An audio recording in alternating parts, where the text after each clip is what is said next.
CBN e a Tecnologia, com Gilberto Sudré.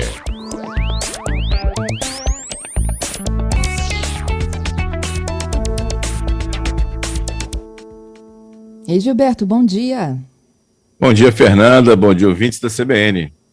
Gilberto, hoje a nossa dúvida aqui é sobre uma coisa que todo mundo precisa, né? Cabo e carregador do celular. Exatamente, Fernanda. Inclusive agora os novos celulares, que começou com o iPhone, agora a Samsung e a Xiaomi também, parece que os novos celulares, principalmente os top de linha, vão vir da fábrica já sem carregadores, sem cabo, né? Então, a gente, no fim das contas, vai ter que, se quiser usar, né, ou pelo menos usufruir desse recurso de carga rápida, né, nessa situação, vamos ter que comprar cabos e carregadores, né, do fabricante, né, em relação a isso. E aí, a pergunta que fica é como é que eu vou escolher esse cabo e carregador para não cair no golpe de carregadores falsos ou cabos falsos. Vamos falar então, começar falando do iPhone, né, dos telefones da Apple, né? Ou seja, os equipamentos da Apple, eles são feitos, como a gente sabe, né, todo o material é feito pelo próprio fabricante, mas ela licencia em algumas situações, né, para alguns fabricantes fazerem a fabricação, né, desses equipamentos para isso. Eles cobram, obviamente, um valor, né, para esse licenciamento, e claramente a primeira questão que a gente vai observar para identificar se um cabo ou um carregador é falso, né, é a questão do preço. Ou seja, é óbvio que os outros fabricantes que são licenciados pela Apple, eles podem fazer um preço mais em conta, mas é importante a gente desconfiar já de preços que são absurdamente menores, ou seja, preço de 50% mais barato do que um carregador oficial. Isso certamente, né, é um carregador que não é original, ou é falso, não foi licenciado pela Apple para essa fabricação, né, para essa fabricação. Inclusive, esses carregadores, né, eles têm um selo, né, quando eles são licenciados oficialmente pela Apple, é um selo chamado MFI, que é Made for iPhone, ou seja, a sigla, né? E aí tem um selo... Essa né, eu não sabia. Tem um selo dizendo Made for iPhone, MFI, e aí tem lá um selinho dizendo lá, feito para iPhone, iPad e iPod. Então, essa é uma primeira forma que a gente pode identificar, que a segunda, na verdade, a primeira é o preço, né? A segunda é esse selo que aparece nos carregadores da Apple, né, e nos cabos também, né? Em relação aos cabos, é importante a gente observar que esses cabos, eles podem, né, os falsos, podem danificar o aparelho, podem esquentar demais o conector e até derreter uma parte do conector ali na situação, até danificar o próprio conector do aparelho, precisando levar o aparelho para assistência técnica para substituir essa parte do aparelho. Então, algumas dicas também para identificar o cabo agora, né, especificamente, que é falso. No caso dos cabos verdadeiros e conectores verdadeiros da Apple, sempre tem uma marca na extremidade feita a laser, né? Ou seja, então ela fica visível e uma marca feita a laser impressa sobre o conector. Desconfie de conectores, por exemplo, que tem essa marca, esse símbolo, né, da extremidade do conector, que fica meio borrado ou que fica meio fora de foco, assim como se estivesse fora de foco nesse caso. Aquelas também, no caso de USB, né, dos adaptadores, a marcação na extremidade sempre é feita a laser, no caso dos conectores originais da Apple. E no caso dos conectores falsos, eles são em baixo relevo, né, como se fosse uma gravação em baixo relevo no conector, nesse caso. Principalmente no caso de conectores de Lightning, que é aquele conector de alta velocidade da Apple, os conectores originais, eles são prateados na ponta, ele tem aqueles contatos dourados, e a parte de baixo, no suporte, né, do conector, bem na extremidade, eles são prateados. E os falsos normalmente são pretos. Então, ou seja, são algumas dicas aí de valor, do selo, da questão da gravação das extremidades dos cabos, que a gente pode identificar que são identificação de cabos falsos na fabricação.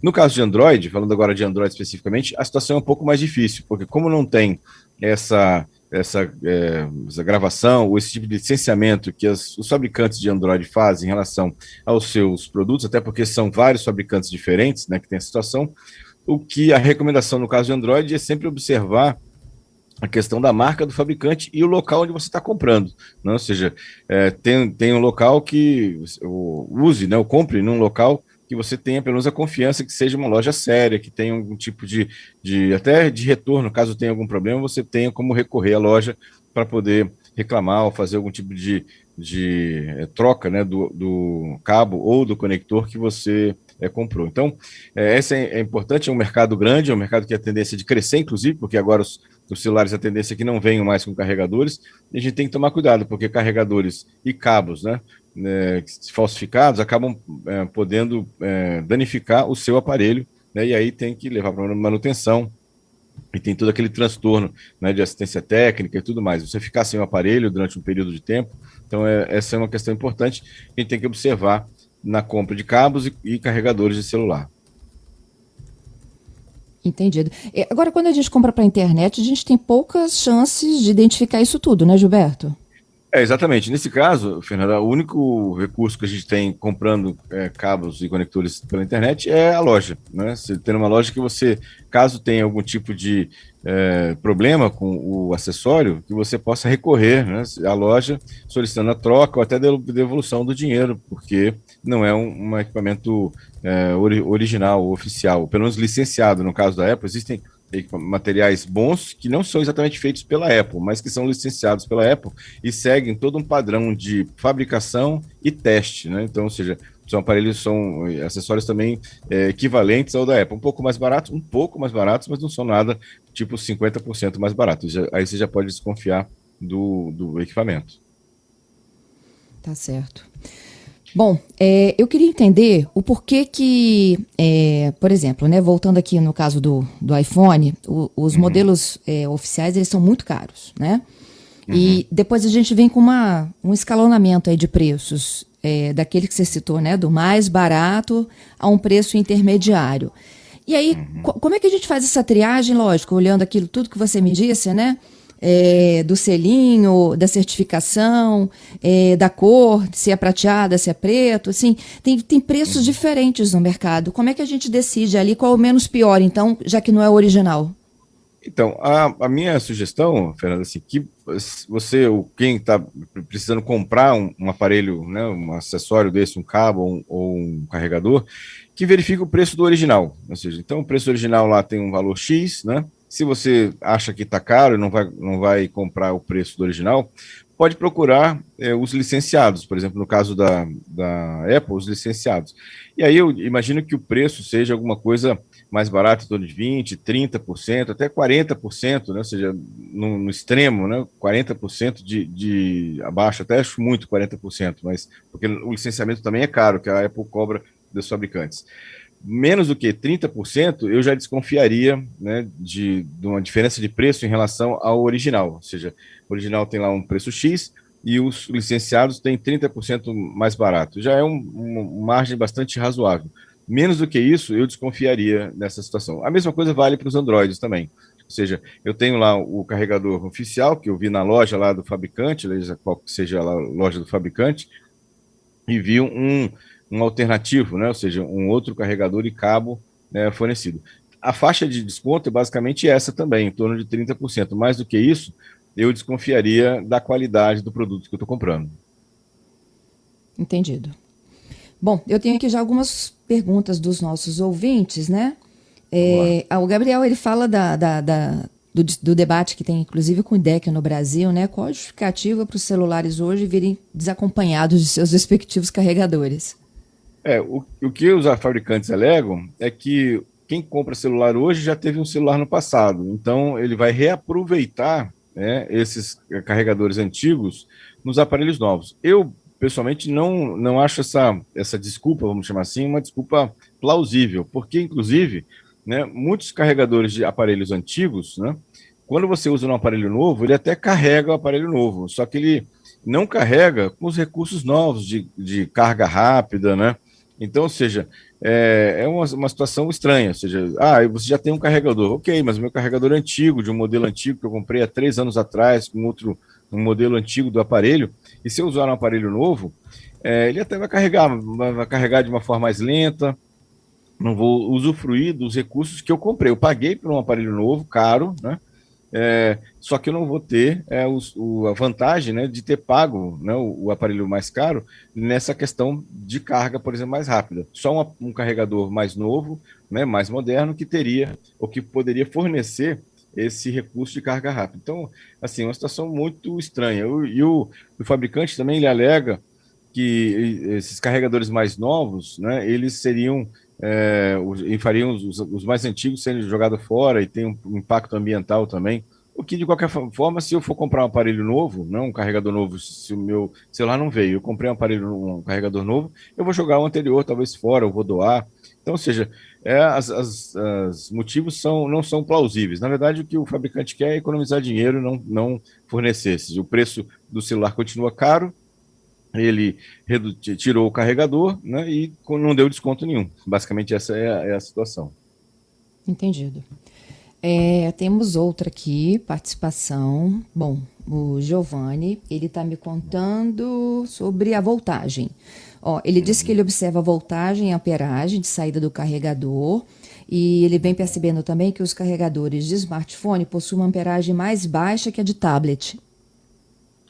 É verdade, porque, na verdade, a amperagem é a quantidade de carga que o carregador consegue entregar, né, para o dispositivo. Os tablets, as baterias normalmente são bem maiores, então eles demandam de mais energia para serem carregados no mesmo tempo. Então, por isso que os carregadores de tablet, eles são mais potentes, vamos chamar assim, porque eles têm que entregar uma energia maior para carregar uma bateria que também é maior, no caso do tablet, do que no smartphone, que é uma bateria menor, né, ou que tem uma carga menor. É isso aí. Bom, podemos continuar. Vamos lá. Tem uma pergunta aqui, Fernanda, do Max.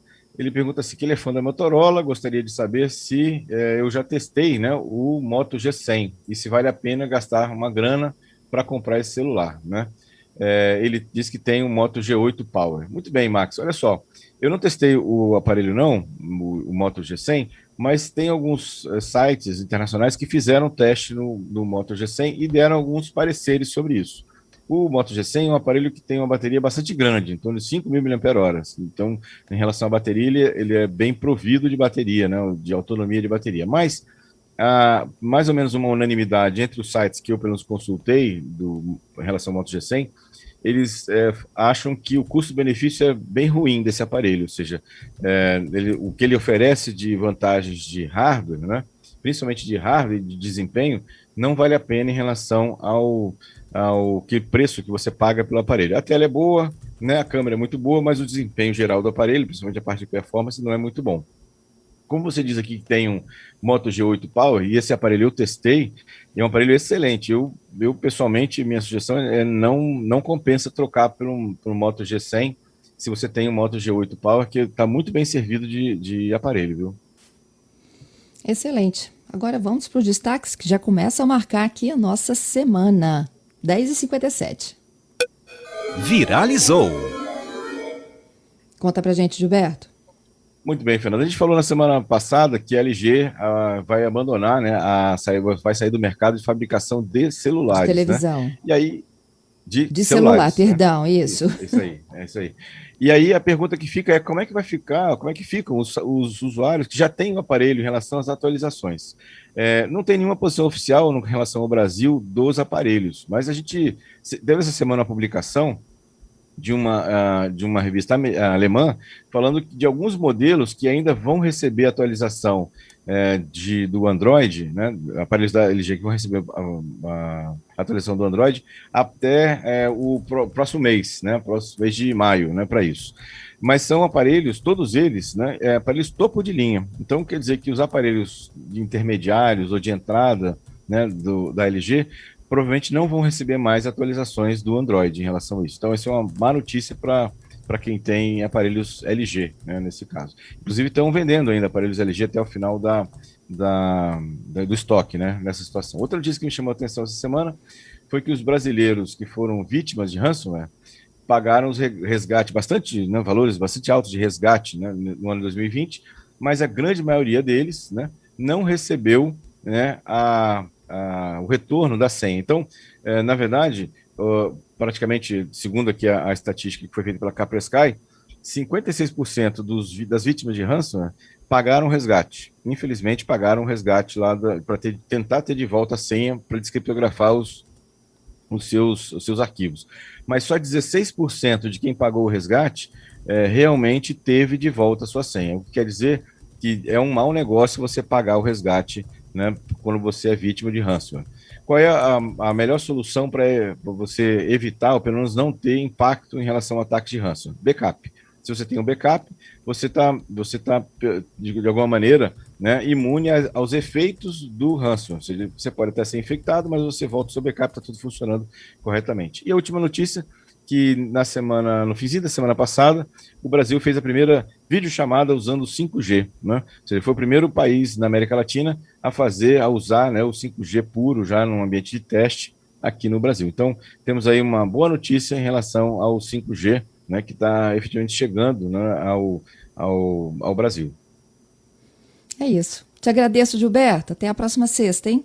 Obrigado, Fernando, os nossos ouvintes, muito obrigado também. Um excelente final de semana, né? Até sexta-feira. Sexta-feira que vem temos mais tecnologia. Um abraço.